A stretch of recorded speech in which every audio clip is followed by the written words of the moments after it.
ದಿನ ಏನು ನಮ್ಮ ಹಿರೇಕರನಹಳ್ಳಿ ಗ್ರಾಮ ಬಂಗಾರಪೇಟೆ ತಾಲೂಕಿನಲ್ಲಿ ಸನ್ಮಾನ್ಯ ನರೇಂದ್ರ ಮೋದಿಜಿಯವರ ಮನ್ ಕಿ ಬಾತನ್ನು ವೀಕ್ಷಣೆ ಮಾಡೋದಕ್ಕೆ ನಮ್ಮ ರೈತ ಮೋರ್ಚಾದ ಅಧ್ಯಕ್ಷರಾದಂಥ ನಡಹಳ್ಳಿ ಸಾಹೇಬರು ನಮ್ಮ ಬಂಗಾರಪೇಟೆ ತಾಲೂಕು ಬಂದಿದ್ದಾರೆ. ನಮ್ಮ ಕೋಲಾರ ಜಿಲ್ಲೆ ಮತ್ತು ನಮ್ಮ ಬಂಗಾರಪೇಟೆ ತಾಲೂಕಿನ ಜನತೆ ಪರವಾಗಿ ನಾನು ಅವರಿಗೆ ಸ್ವಾಗತವನ್ನು ಬಯಸ್ತೇನೆ. ಜೊತೆಯಲ್ಲಿ ಈ ಕಾರ್ಯಕ್ರಮದ ಅಧ್ಯಕ್ಷತೆಯನ್ನು ವಹಿಸಿ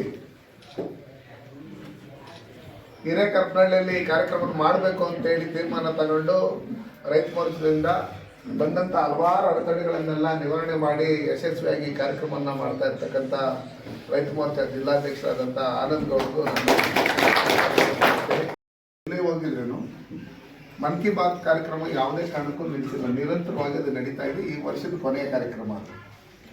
ಪ್ರತಿ ರಾಜ್ಯಗಳಲ್ಲೂ ಏನೇನು ವಿಶೇಷವಾಗಿ ನಡೀತಾ ಇರ್ತದೆ, ಎಲ್ಲೆಲ್ಲಿ ನಡೀತಾ ಇರ್ತದೆ, ಈ ದೇಶವನ್ನು ಒಗ್ಗೂಡಿಸಂಥ ಕೆಲಸಗಳನ್ನು ಯಾರ್ಯಾರು ಸ್ವಯಂಪ್ರೇರಿತರಾಗಿ ದೇಶ ಕಟ್ಟುವಂಥ ಕೆಲಸಗಳನ್ನು, ಜನರಿಗೆ ಅವೇರ್ನೆಸ್ ಮೂಡಿಸೋಂಥ ಕೆಲಸಗಳನ್ನು, ಸ್ವಾನುದ್ಯೋಗ ಕಲಿಸುವಂಥ ನಿಟ್ಟಿನಲ್ಲಿ, ದೇಶ ಪ್ರೇಮ ಬಿಡಿಸುವಂಥ ನಿಟ್ಟಿನಲ್ಲಿ ಏನೇನು ಕಾರ್ಯಕ್ರಮಗಳನ್ನು ಯಶಸ್ವಿಯಾಗಿ ವಿಶೇಷವಾಗಿ ಮಾಡ್ತಾ ಇರ್ತಾರೋ ಪ್ರತಿಯೊಂದನ್ನು ಗಮನಿಸ್ತಾ ಇರ್ತಕ್ಕಂಥ ನರೇಂದ್ರ ಮೋದಿಜಿಯವರು ಮನ್ ಕಿ ಬಾತಲ್ಲಿ ಅದನ್ನು ನೋಡಿಸ್ಕೊಂಡು ನಾವು ದೇಶದಲ್ಲಿ ನಾವು ಯಾವ ಥರ ಇರಬೇಕು, ಯಾವ ಥರ ಇದು ಮಾಡಬೇಕು, ನಾವು ಯಾವ ಥರ ಡೆವಲಪ್ಮೆಂಟ್ ಆಗಬೇಕು, ವಿಕಸಿತ ಭಾರತ ಯಾವ ರೀತಿ ಆಗಬೇಕು ಅನ್ನೋದ್ರ ಬಗ್ಗೆ ಮೊದಲಿಂದಲೂ ಹೇಳ್ಕೊಂಡು ಬರ್ತಾ ಇದ್ದಾರೆ. ನಾವು ನೋಡ್ತಾ ಇರ್ತೀವಿ, ನಮ್ಮಲ್ಲಿ ಮುಖಂಡರು ಸುಮಾರು ಜನ ನಾವು ಸರಳೆ ಅಪ್ಪಲ್ಲಿ, ಮೋದಿ ಅಪ್ಪಲ್ಲಿ ಅದನ್ನೆಲ್ಲ ಮನ್ ಕಿ ಬಾತ್ ನೋಡಿರ್ತಕ್ಕಂಥದ್ದನ್ನು ನಾವು ಡೌನ್ಲೋಡ್ ಮಾಡಬೇಕು, ನಾವು ಅದರಲ್ಲಿ ಫೋಟೋ ಹಾಕಬೇಕು ಅಂತೇಳಿ ಎಲ್ಲರೂ ಹೇಳ್ತಾ ಇರ್ತಾರೆ. ನಮ್ಮಲ್ಲಿ ನಾವು ಬಂಗಾರಪೇಟೆ ತಾಲೂಕು ಎಕ್ಸಾಂಪಲ್ ತಗೊಂಡ್ರೆ, ಇಲ್ಲಾಂದ್ರೆ ಮಾಲೂರು ತಾಲೂಕು ಎಕ್ಸಾಂಪಲ್ ತಗೊಂಡ್ರೆ, ಇಲ್ಲ ಕೋಲಾರ ಜಿಲ್ಲೆಯಲ್ಲಿರ್ತಕ್ಕಂಥ ಯಾವುದೇ ತಾಲೂಕು ಅಂತ ತಗೊಂಡ್ರೆ ನಮ್ಮ ಭಾರತೀಯ ಜನತಾ ಪಾರ್ಟಿಯಲ್ಲಿ MLAಗಳಿಲ್ಲ. ನಾವು JDS ಅಲ್ಲಿ MLAಗಳು ಒಂದಷ್ಟು ಜನ ಇದ್ದಾರೆ, ಕಾಂಗ್ರೆಸ್ಸಲ್ಲಿ ಒಂದಷ್ಟು ಜನ ಇದ್ದಾರೆ. ನಾವು ಮುಂದೆ ನಮ್ಮದೇ ಪಕ್ಷದ ಶಾಸಕರುಗಳಾಗಬೇಕಂದ್ರೆ ನಮ್ಮದೇ ಪಕ್ಷದ ಗ್ರಾಮ ಪಂಚಾಯತಿ ಸದಸ್ಯರುಗಳು, ತಾಲೂಕ್ ಪಂಚಾಯತಿ ಮತ್ತು ಜಿಲ್ಲಾ ಪಂಚಾಯತಿ ಸದಸ್ಯರುಗಳಾಗಬೇಕನ್ನೋ ಲೆಕ್ಕಾಚಾರದಲ್ಲಾಗಿದೆ. ಫಸ್ಟ್ ಜನಕ್ಕೆ ಸನ್ಮಾನ್ಯ ನರೇಂದ್ರ ಮೋದಿಜಿಯವರು ಏನು ಮಾಡ್ತಾ ಇದ್ದಾರೆ, ಏನೇನು ಯೋಜನೆಗಳನ್ನು ರೈತರು ಕೊಟ್ಟಿದ್ದಾರೆ, ಮಹಿಳೆಯರು ಕೊಟ್ಟಿದ್ದಾರೆ, ಯುವಕರು ಕೊಟ್ಟಿದ್ದಾರೆ, ನಮಗೆಲ್ಲರಿಗೂ ಕೊಟ್ಟಿದ್ದಾರೆ, ಅಲ್ಪಸಂಖ್ಯಾತರಿಗೆ OBC ಅವ್ರಿಗೆ ಏನೇನು ಕೊಟ್ಟಿದ್ದಾರೆ ಅಂತೇಳಿ ಪ್ರತಿಯೊಂದು ವಿಷಯಗಳನ್ನು ತಿಳಿಸೋಂಥ ಕೆಲಸಗಳು ನಾವು ಮಾಡಬೇಕು.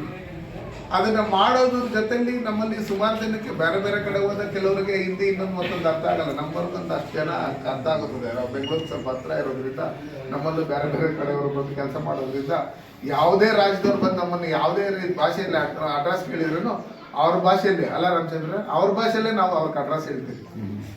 ಅರ್ಥ ಇಲ್ಲ, ಹೆಂಗ್ ಬರ್ತದೆ ಎಷ್ಟೋ ಬಂದಂಗೆ ಬಟ್ಲಾರಂಗೆ ಹೇಳ್ಬಿಟ್ಟು ಅಷ್ಟೇ ಹೇಳ್ತೀವಿ.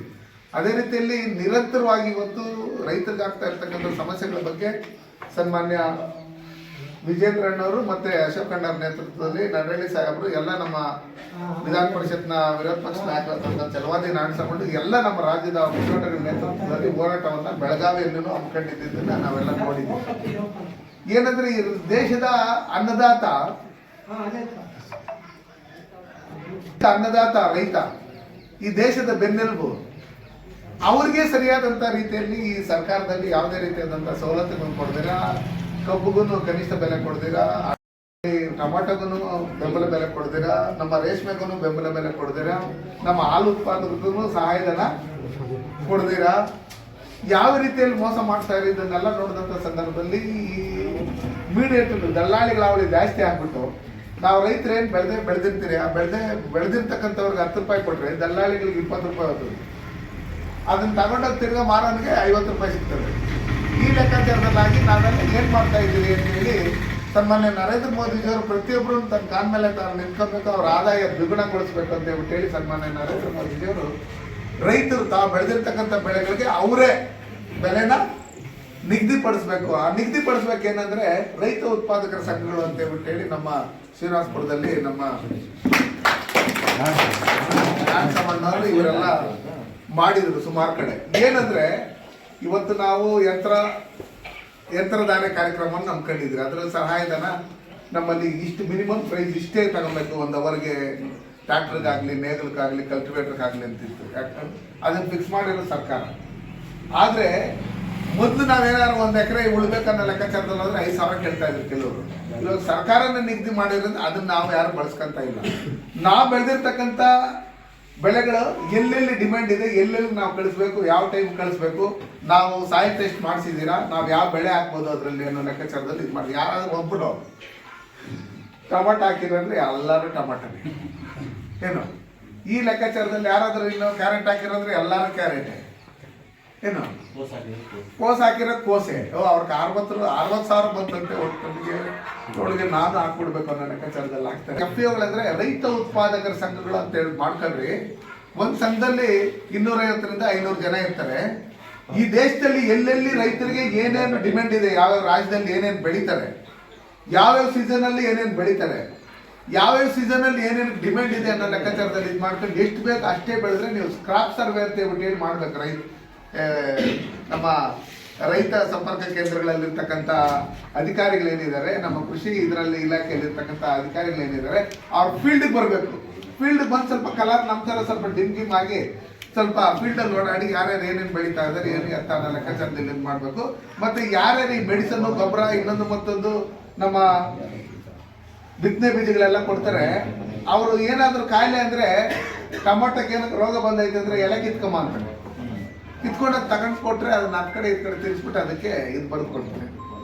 ಅವರು ಫೀಲ್ಡ್ಗೆ ಬರಬೇಕು, ತೋಟಕ್ಕೆ ಬರಬೇಕು. ಏನಂದ್ರೆ ಅವ್ರಿಗೆ ಟ್ರೈನಿಂಗ್ ಕೊಟ್ಟಿದ್ದಾರೆ ಸರ್ಕಾರ, ಸನ್ಮಾನ್ಯ ನರೇಂದ್ರ ಮೋದಿ ಅವರು ಟ್ರೈನಿಂಗ್ ಕೊಟ್ಟು ಅವ್ರಿಗೆ ಸಹಾಯಧನನೂ ಕೊಟ್ಟು ಅವ್ರಿಗೆ ಕಿಟ್ಗಳನ್ನು ಕೊಟ್ಟು, ನೋಡ್ರಿ ನೀವು ಅಂಗಡಿಯಲ್ಲಿ ಕುತ್ಕೊಂಡು ನೀವು ವ್ಯಾಪಾರ ಮಾಡಕ್ ಹೋಗ್ಬೇಡ್ರಿ, ನಾನು 1 kg ಯೂರಿಯಾಗೆ 1 kg DAPಗೆ ನಮಗೆ ಅದು ಸಿಕ್ಕೋದು 5,000 ರೂಪಾಯಿಗೆ. ನಾನು 2,500 ರೂಪಾಯಿ ಅದನ್ನ ಸರ್ಕಾರದಿಂದ, ಕೇಂದ್ರ ಸರ್ಕಾರದಿಂದ ಅದನ್ನ ಕಟ್ಟಿ ಸಬ್ಸಿಡಿ ಇದು ಮಾಡಿ ನಿಮ್ಗೆ ಕಡಿಮೆ ರೇಟಲ್ಲಿ ಕೊಡ್ತಾ ಇದ್ರಿ. ಹಿಂದೆ ಕಾಳು ಸಂತೆಯಲ್ಲಿ ಯೂರಿಯಾ ಇನ್ನೊಂದು ಮತ್ತೊಂದು ಮಾಡ್ತಾ ಇದ್ರು, ಕೆಮಿಕಲ್ ಫ್ಯಾಕ್ಟ್ರಿಗಳಲ್ಲೆಲ್ಲ ಬಳಸ್ಕೊಂತ ಇದ್ರು. ಅದಕ್ಕೆ ನಾವು ಬೇವಿನ ಲೇಪನ ಹಚ್ಚಿ ಅದನ್ನ ಕೆಮಿಕಲ್ಗಳಿಗೆ ಉಪಯೋಗಿಸ್ತಾ ಇರ್ತಕ್ಕಂಥ ರೀತಿಯಲ್ಲಿ ರೈತರಿಗೆ ಸಿಗ್ಬೇಕು ಅನ್ನೋ ಲೆಕ್ಕಾಚಾರದಲ್ಲಿ ಮಾಡಿದ್ರಿ. ಈಗಲೂ ತಮಿಳ್ನಾಡಿಂದ ಮತ್ತೆ ಆಂಧ್ರದಿಂದ ಬಂದು ನಮ್ಮಲ್ಲಿ ಯಾರ್ಯಾರು ರೈತರು ಆಧಾರ್ ಕಾರ್ಡ್ಗಳಿರ್ತಾರೆ, ಆಧಾರ್ ಕಾರ್ಡ್ಗಳು ತಗೊಂಡೋಗಿ ಅಲ್ಲಿ ನೋಡ್ಬಿಟ್ಟು ಒಂದಷ್ಟು ಗೊಬ್ಬರಗಳು ಇನ್ನೊಂದು ಮತ್ತೊಂದೆಲ್ಲ ಪಕ್ಕದ ರಾಜ್ಯಗಳಿಗೆಲ್ಲ ತಗೊಂಡೋಗ್ತಾ ಇದ್ದಾರೆ. ಈ ಥರ ಎಲ್ಲ ನಡೀತಾ ಇದೆ. ಅದಕ್ಕೋಸ್ಕರ ನಾವು ಏನು ಮಾಡ್ತಾ ಇದ್ದೀವಿ, ನಮ್ಗೆ ಆಧಾರ್ ಕಾರ್ಡ್ ನಮ್ದು ಅಲ್ಲಿ ಕೊಟ್ಟರೆ ನಮ್ಗೆ OTP ಇನ್ನೊಂದು ಮತ್ತೊಂದು ನಮ್ಮ ಮೊಬೈಲ್ಗೆ ಒಂದು ಮೆಸೇಜ್ ಬರುತ್ತೆ. ಆವಾಗ ನೋಡಿದ್ರೆ ಅವಾಗ ಗೊತ್ತಾಗ್ತದೆ ನಮ್ಮ ಆಧಾರ್ ಕಾರ್ಡಲ್ಲಿ ಬೇರೆ ಯಾರ್ಕೋ ಇವರು ಗೊಬ್ಬರ ಕೊಡ್ತಾವ್ರೆ ಅನ್ನೋ ಲೆಕ್ಕಾಚಾರದಲ್ಲಿ. ನಾವು ರೈತರಾದವರು ಇದನ್ನ ಒಂದು ಬೆಳೆ ಹಾಕ್ಬೇಕಂದ್ರೆ ಒಂದು 200 ರೂಪಾಯಿ 500 ರೂಪಾಯಿ ಪೆಟ್ರೋಲ್ ಸುರಿಬೇಕು, ರೌಂಡ್ ಹೊಡಿಬೇಕು, ನೋಡ್ಕೊಂಡು ಯಾವ ಬೆಳೆ ಹಾಕವ್ರೆ ಎಲ್ಲ ಕಡೆ, ನಾವು ಯಾವ ಬೆಳೆ ಹಾಕ್ಬೇಕು ಅನ್ನೋ ಲೆಕ್ಕಾಚಾರದಲ್ಲಿ ನೋಡಿದ್ರೆ ಯಾರು ಜಾಸ್ತಿ ಹಾಕೋರ ಬೆಳೆ ಅದನ್ನೇ ಹಾಕಕ್ಕೆ ಶುರು ಮಾಡ್ತೀವಿ. ಅದಕ್ಕೋಸ್ಕರ ಅಲ್ಲಿ ಹೋಗ್ತೀರಿ, ಅಲ್ಲೋಗಿ ಟೊಮೆಟೊ ಎಲ್ಲ ಹರಾಜ್ಕೂ ಬರ್ತಾನೆ ಹೋಗಿ ನಾವು ಅವನೇನೋ ನಮಸ್ಕಾರ ಹಾಕೊಂಡು ನಾನು ನೋಡೋಣ ಅಂತ ಹೇಳ್ಬಿಟ್ಟು ಏನಾದ್ರು ಅವ್ನಿಗೇನಾದ್ರು ಮಸ್ಕಾಯಿ ಗಿಸ್ಕ ಹೊಡೆದಾಗ ಅವ್ನಿಗೆ ಸಮಾಧಾನ. ಗೊಬ್ಬರ ಇಂದ ಹಿಡಿದು ಟ್ಯಾಕ್ಟ್ರಿಂದ ಹಿಡಿದು JCB ಇಂದ ಹಿಡಿದು ನಮಗೆ ರೈತ ಉತ್ಪಾದಕ ಸಂಘಕ್ಕೆ ಪೆಟ್ರೋಲ್ ಬಂಕ್ನು ಕೊಡ್ತಾರೆ. ಬೇರೆ ಕಡೆ ಏನ್ ರೇಟ್ ನಾವು ತಗೋತೀವಿ ಪೆಟ್ರೋಲ್ ಡೀಸೆಲ್ ಅದಕ್ಕಿಂತ 2 ರೂಪಾಯಿ 3 ರೂಪಾಯಿ ಕಮ್ಮಿಗೂ ಸಿಗ್ತೈತೆ ನಮ್ಮಲ್ಲಿ. ಇದನ್ನೆಲ್ಲ ನಾವು ಯಾರನ್ನು ಬಳಸ್ಕೊತಾನೆ ಇಲ್ಲ. ನಾವು ಅಧಿಕಾರದಲ್ಲಿದ್ದಂಥ ಸಂದರ್ಭದಲ್ಲಿ, ಇಲ್ಲಿ ನಾವು MP ಆಗಿದ್ದಂಥ ಸಂದರ್ಭದಲ್ಲಿ ಚಿಂತಾಮಣಿಯಿಂದ ನಾವು ಮಾವು ಕಳಿಸಿದ್ರಿ, ಏನು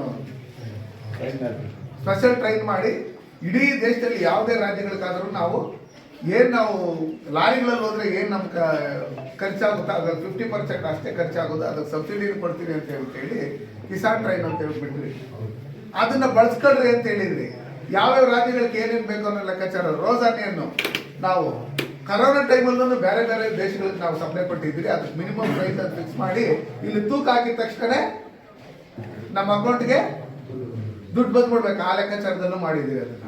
ಆದ್ರೆ ಇಲ್ಲಿ ಬರ್ತಾರೆ, ತೋಟದಲ್ಲಿ ಕೋಸ್ ಹಾಕಿರ್ತಾರೆ, ಯಾರೋ ಒಂದು ಕೋಸ್ ಕಿತ್ಕೊಂಡು ಹೋಗ್ತಾರೆ, ಇಲ್ಲ ನಮ್ಮ ಪರಿಚಯ 5,000 ರೂಪಾಯಿ ಅಡ್ವಾನ್ಸ್ ಕೊಡ್ತಾರೆ, ಕೊತ್ತಂಬರಿ ಸೊಪ್ಪು ಹಾಕಿರ್ತಾರೆ. ಇಲ್ಲ ಭಾರತ್ ಮಾತಾ ಕೆ ಇವತ್ತಿನ ರೈತ ಮೋರ್ಚಾ ತಾಲೂಕು ಅಧ್ಯಕ್ಷರಾಗಿ ನಮ್ಮ ಚಂದ್ರು ಅಧ್ಯಕ್ಷರಾಗಿ ಲಕ್ಷ್ಮಣರೆಡ್ಡಿ ಅವರು ಇವತ್ತು ಘೋಷಣೆ ಆಗ್ತಾ ಇದ್ದಾರೆ. ತೋರ್ಸ್ಕೋ ಅಧ್ಯಕ್ಷರಾಗಿ ಕೋಲಾರ ಅವರು ಜಿಲ್ಲಾ ಉಪಾಧ್ಯಕ್ಷರಾಗಿ